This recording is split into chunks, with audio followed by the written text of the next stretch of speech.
এটা যখন রেডি হয়ে যাবে তখন একটু সাদা তেল অ্যাড করতে হবে। সাদা তেলটাও ভালো করে মিশিয়ে তারপর একটা চকলেটকে আমি গুঁড়ো গুঁড়ো করে নিয়েছিলাম, সেটাকেও ব্যাটারটার সাথে অ্যাড করে দিলাম।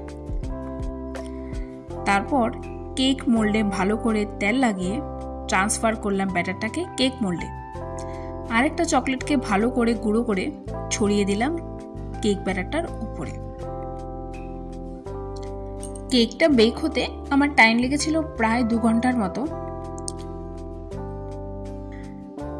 আমার কেক মোল্ডের তুলনায় কেকের ব্যাটারটা হয়ে গেছিল অনেকটা বেশি, তার জন্য আমার অনেকটা টাইম লেগেছিল কেকটা হতে, কিন্তু তার আউটকামটা হয়েছিল দুর্দান্ত, খেতে খুবই টেস্টি হয়েছিল।